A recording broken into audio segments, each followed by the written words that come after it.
Hello, petrol heads. Today, we're diving into the world of armored beasts, comparing the T-72 Ajeya and the Al-Khalid. These aren't your granddad's tanks. We're talking serious firepower and cutting-edge tech. In the red corner, from India, the T-72 Ajeya, a veteran of countless skirmishes, upgraded to keep pace with modern battlefields. And in the blue corner, from Pakistan, the Al-Khalid, sleek, modern, and packed with the latest tech. A lean, mean fighting machine. Both the Ajeya and the Al-Khalid share a similar design philosophy. They're both main battle tanks, designed to go toe-to-toe with the enemy and come out on top.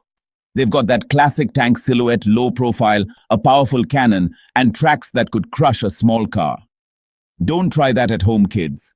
The Ajeya is built like a tank because, well, it is one. It's got this rugged, no-nonsense design with a welded steel hull that's as tough as it looks. Think of it as a Sherman tank that's been hitting the gym and taking protein shakes. It's all about brute strength and raw power. The Al-Khalid, on the other hand, is a bit more refined. It's got a modern, almost futuristic design with a sleek turret and a lower profile.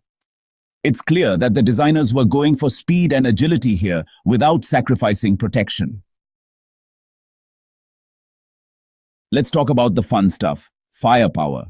Because what's a tank without a big gun, right?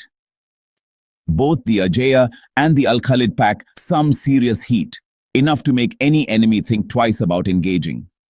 The Ajeya boasts a 125mm smoothbore gun, a real beast of a weapon that can fire a variety of rounds, from armor-piercing sabot rounds to high-explosive anti-tank rounds.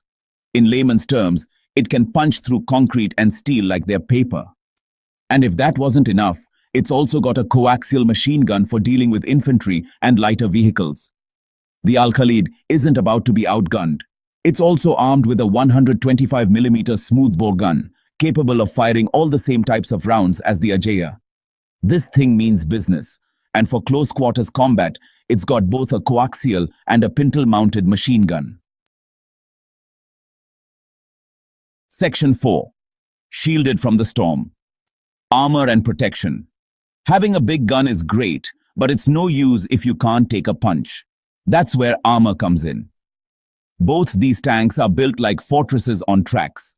The Ajeya uses steel and composite armor. Think of it as a layered defense system. Composite armor defeats advanced threats like heat rounds. The Al-Khalid uses composite and explosive reactive armor, or ERA. ERA tiles detonate on impact, disrupting the blast. Section 5. The need for speed engines and mobility. Okay, so they've got the firepower and the protection. But what about speed? Can these behemoths move, or are they just sitting ducks? Well, let me tell you, for machines that weigh more than a double-decker bus, they can shift. The Ajeya is powered by a V12 diesel engine that churns out around 780 horsepower. That's more than enough to propel this beast to a top speed of around 60 kilometers per hour. It's not going to win any drag races, but it can get around the battlefield quickly enough. The Al-Khalid, being a newer design, has a bit more pep in its step. It's powered by a 1,200 horsepower diesel engine, giving it a top speed of around 72 kilometers per hour. It's also got a more advanced transmission system, which means it can accelerate faster and maneuver more easily. Section 6. And the winner is... A look at the scorecards. So, there you have it. Two tanks, both at the top of their game. But which one is better? Well, it's not that simple.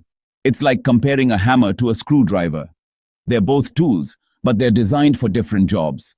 The Al-Khalid, with its modern design, advanced armor, and superior mobility, might have the edge in a head-to-head confrontation.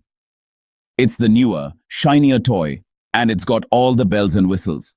But don't count out the Ajeya just yet. It might be an older design, but it's been battle-tested and proven.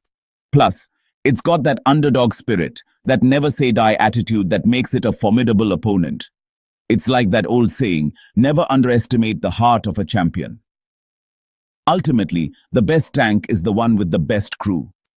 because at the end of the day, it's the men and women behind the controls who make the difference between victory and defeat.